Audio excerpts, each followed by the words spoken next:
I always believed my dad was my hero.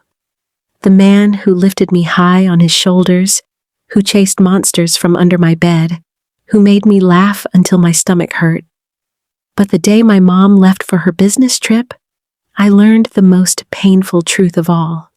Even heroes can hide darkness. She kissed my forehead before she left, her eyes pausing on me for a heartbeat too long, like she sensed a storm I couldn't yet see. "Be good, okay?" "Of course, Mom," I said. I truly believed nothing bad would happen. Just a week with Dad. Dinners, movies, junk food, the usual. But the moment the front door clicked shut behind her, the air shifted. Dad didn't smile, didn't joke, didn't even look at me. He sat at the table scrolling through his phone like I wasn't there at all. I told myself he was tired. Work had been brutal. I stayed quiet, careful. But as I set the table, I felt his gaze on me. Not the warm, proud look I knew, but something heavier. Cold. It crawled across my skin. "Why are you moving so slow?" he snapped. I froze. "What?" His fingers tightened on his phone. "You're dragging your feet. Don't be lazy." "Lazy?" I was just setting the table. His voice was sharper than I'd ever heard. My throat went dry. I nodded and moved faster. Dinner was a silence so thick it felt alive. I could hear the clock ticking, his fork scraping, my own heartbeat drumming in my ears. "You're just like your mother," he muttered. My stomach twisted. "What do you mean?" His jaw clenched. "Forget it." Something in his face warned me not to push. I picked at my food, appetite gone. That was a mistake. His hand slammed the table, the sound exploding like a gunshot. "Why aren't you eating?" I'm not that hungry." His eyes darkened. "So, I cooked for nothing?" "No, I'll eat. The food tasted like dust, but I forced each bite down, afraid of what would happen if I didn't. His gaze burned into me, as if he was waiting for me to fail. For the first time in my life, I was afraid of my father. That first night was only the beginning. By morning, the house felt different. Heavy, as if the walls had shifted closer in the night. I woke to loud footsteps pounding the hallway. My stomach clenched as I sat up, listening. Was he angry again? What had I done now? The door burst open. "Why are you still in bed?" His voice sliced through the silence like a knife. It's Saturday," I whispered. His lips curled into a sneer. "So that means you get to be lazy?" My mouth opened, but no sound came out. This wasn't my dad, not the one I knew. "I want this house cleaned," he barked. "Kitchen, bathrooms, floors, and when you're done, you'll make breakfast." A lump rose in my throat. "Mom never—" His hand slammed against the doorframe. I flinched. "I don't care what your mom does. I'm in charge now." My fingers dug into the blanket.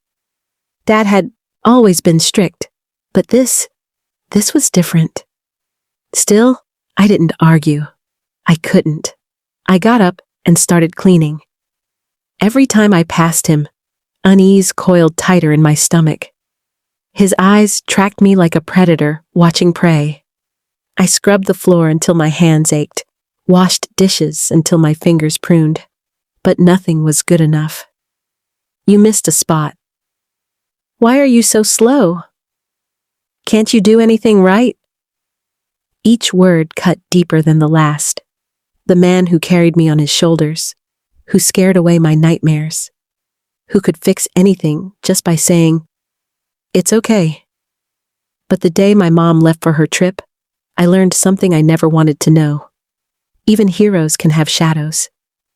She kissed my forehead that morning, suitcase in hand, her eyes lingering on me a little too long. "Be good, okay?" she said softly. I nodded, smiling like everything was normal. But even then, part of me felt it. the silence in the house stretching a little too still after the door closed. At first, I thought Dad was just tired. He didn't talk much, didn't smile, didn't even look up from his phone. The air between us felt different, heavy.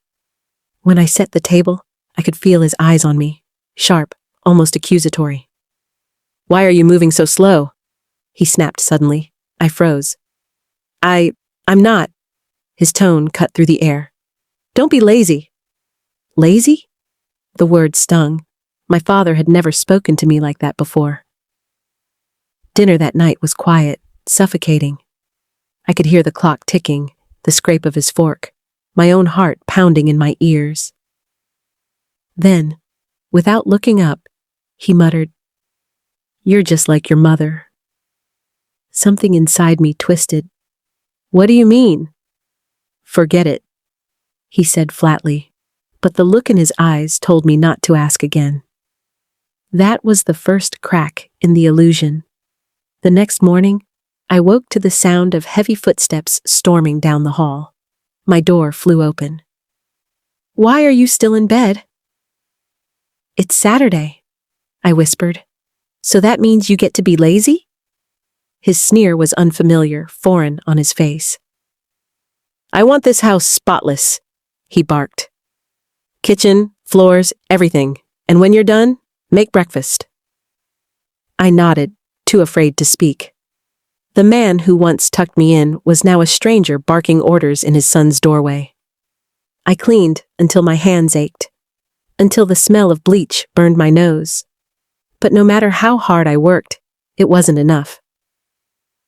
"You missed a spot. Do you ever do anything right?" Each word felt like a blow, and when he finally called me over, his voice too calm, I knew something was wrong. He pulled my phone from his pocket. My phone.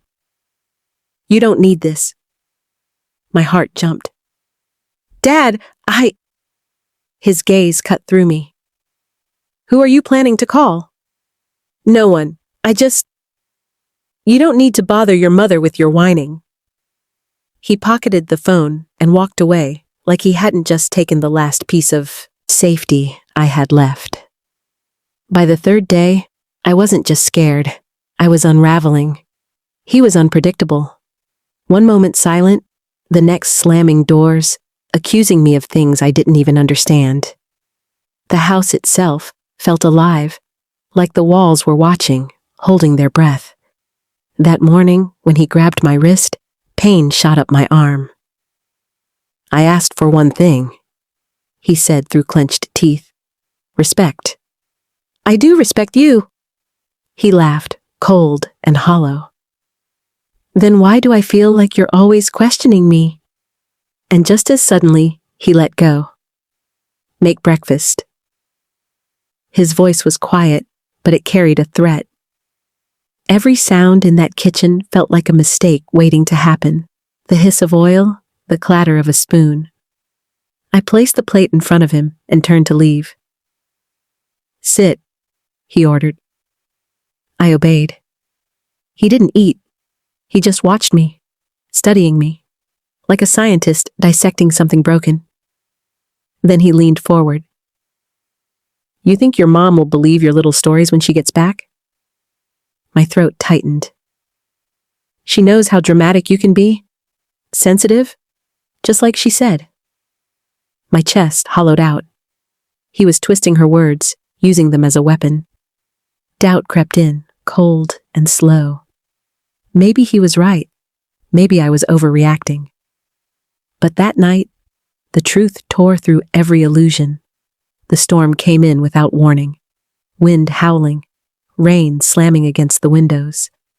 I curled beneath my blanket, praying it would all just stop. Then I heard him. Footsteps, slow, measured. Coming down the hallway, the door flew open. "Scared?" he asked, smiling in the dark. I gripped the blanket tighter. He stepped closer. "Fear's all in your head," he whispered, "and I don't like losing." When he finally left, I locked the door. But even that didn't feel safe. Because locks can't stop someone who already knows how to break you. Around midnight, I heard it again. Footsteps. Then the doorknob turned. Click. He was there, waiting. I held my breath until the footsteps faded. And that's when I knew I couldn't stay. I climbed out my window, rain soaking my clothes, and ran. I didn't stop until I reached my neighbor's porch. When Mrs. Holay opened the door, I collapsed into her arms, sobbing, "Please, help me." Hours later, red and blue lights flashed outside my house. My father stood in the doorway, pretending not to understand. But this time, I wasn't powerless. I had proof, the footage from my old tablet, recording every moment he tried to break through my door. When the police showed him, the mask fell. And for the first time, I saw the darkness for what it was. Real. Mom came home the next morning, her arms wrapped around me, trembling.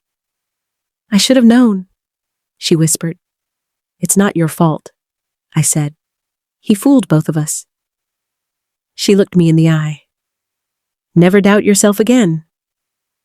And I won't.